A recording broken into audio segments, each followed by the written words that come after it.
Now that you can produce booleans by performing comparison operations, the next step is combining these booleans. You can use boolean operators for this. The three most common ones are AND, OR, and NOT. The AND operator works just as you would expect. It takes two booleans and returns true only if both the booleans themselves are true. This means that true and true evaluates to true, but false and true, true and false all evaluate to false. Instead of using booleans, we can of course use the results of comparisons. Suppose you have a variable x equal to 12. To check if this variable is greater than 5 but less than 15, we can use x greater than 5 and x less than 15. As you already learned, the first part will evaluate to true. The second part will also evaluate to true. So the result of this expression, true and true, is true. This makes sense, because 12 lies between 5 and 15. The OR operator works similarly, but the difference is that only at least one of the booleans it uses should be true. This means that true or true equals true, but that also false or true and true or false evaluates to true. Only false or false results in false. Also here, you can make combinations with variables, like this example, that checks if a variable y equal to 5 is less than 7 or above 13. 5 less than 7 is true, 5 greater than 13 is false. The OR operation thus returns true. Finally, there's a NOT operator. It simply negates the boolean value you use it on.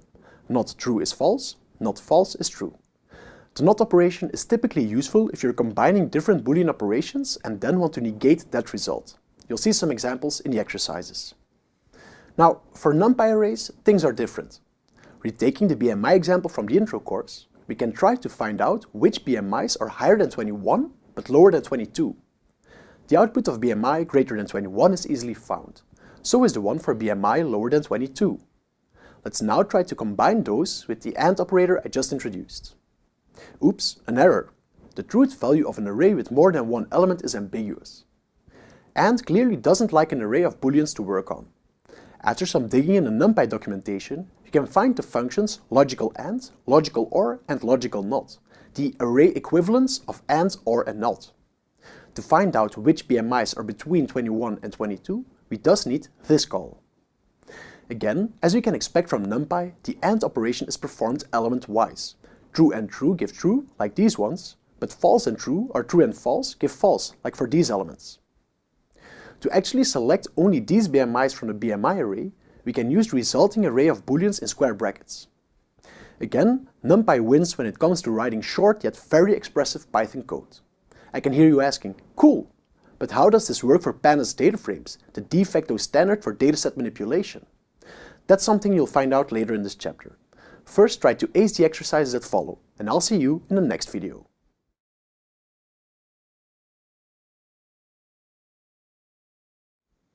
So you know about comparison operators now, such as less than and greater than. And you also know how to combine the Boolean results using Boolean operators such as AND and OR. Things get really interesting when you can actually use these concepts to change how your program behaves. Depending on the outcome of your comparisons, you might want your Python code to behave differently. You can do this with conditional statements in Python: if, else, and elif. Let's start working in a script, control.py. Suppose you have a variable z equal to 4. If the value is even, you want to print out z is even. This code does a trick. Modulo operator 2 will return 0 if z is even. If you run this, Python checks if the condition holds. It's true, so the corresponding code is executed. Z is even gets printed out. Let's compare this to the general recipe for an if statement. It reads as follows: if condition, execute expression. Notice the colon at the end, and the fact that you simply have to indent the Python code with 4 spaces to tell Python what to do in case the condition succeeds.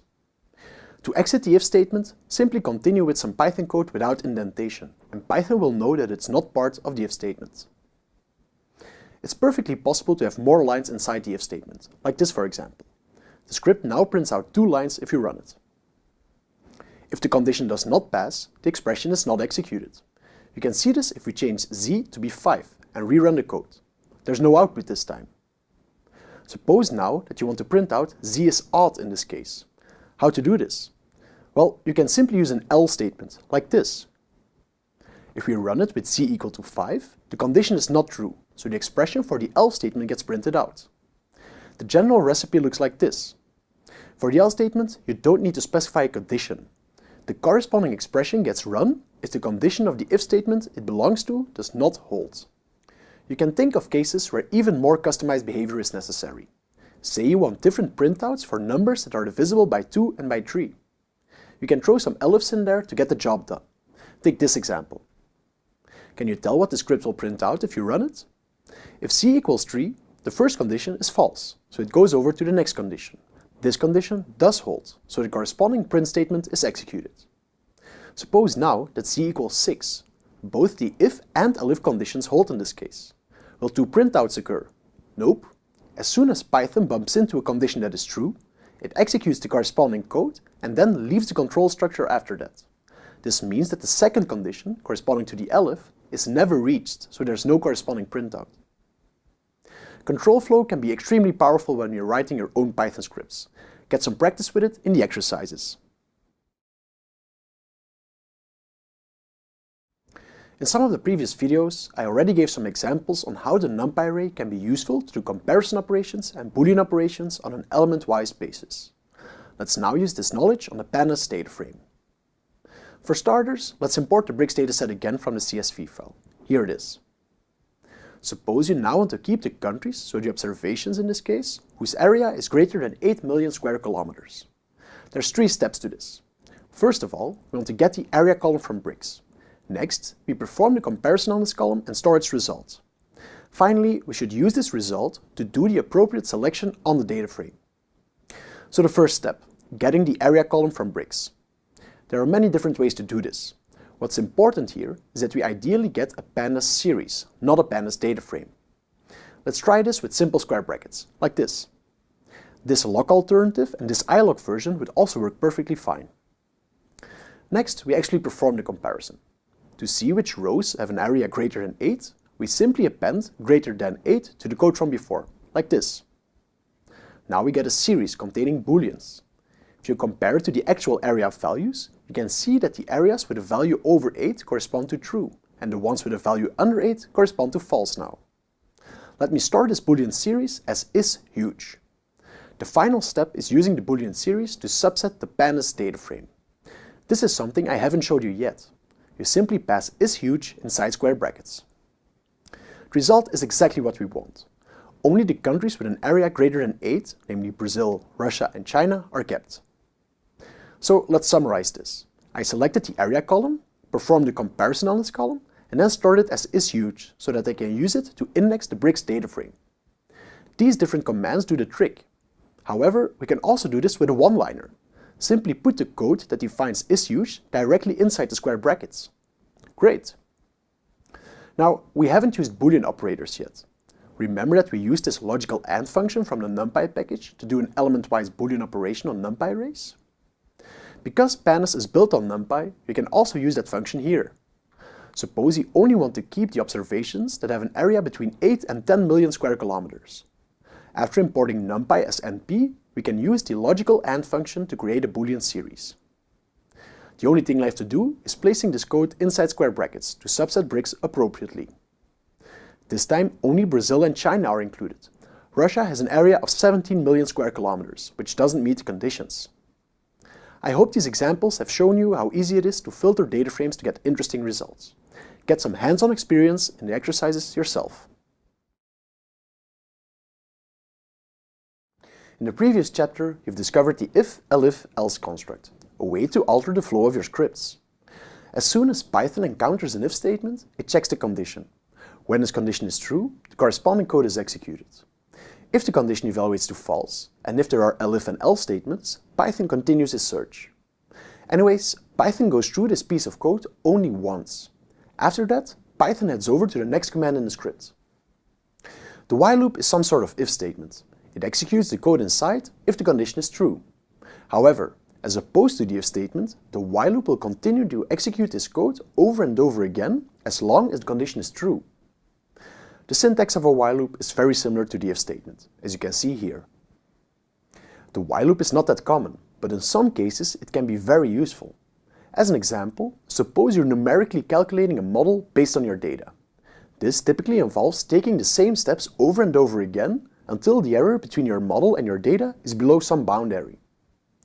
When you can reformulate the problem as repeating an action until a particular condition is met, a while loop is often the way to go. Say that we start with an error of 50 and that our fancy algorithm divides the error by 4 on each run. We want to keep going until the error is no longer above 1. Now heading over to the script, we start by adding the error we start with, 50. Next, we write a while loop. In the condition part, we write error greater than 1, so that the while loop executes again as long as the error is above 1. Inside the code, we divide the error by 4 and update the error variable. This kind of simulates our fancy algorithm that divides the error by 4 on every run. Next, we also print this error. Let's go through what happens if you actually run the script, step by step. On the first run, the error is 50, so the while condition is true and the corresponding code is executed. The error is divided by 4 and printed out, 12.5. Now Python heads back to the condition of the while loop with the error equal to 12.5 this time. Again, the condition is true and the code is executed. Error is divided by 4 and printed out. Now the error is 3.125 and Python heads back to the while condition. 3.125 is still greater than 1, so the corresponding code is executed again. Now the error is only 0.78 something, as you can see from the printout. Once more, Python heads over to the while condition, but this time the condition is false. The code in the while loop is not executed anymore, and Python moves on. Notice that inside this while loop, this update of error is crucial. Error had to go down to become lower than 1 at some point. Suppose that we comment out these updates of the error value and run the script again. The error isn't updated, so the condition is always true and the while loop will go on forever. On DataCamp, this will cause your session to be disconnected. If you're making this mistake on your own system, you will have to interrupt the Python program by pressing the Ctrl and C keys. Head over to the exercises to write some while loops yourself, and be careful, your while loop should stop at some point.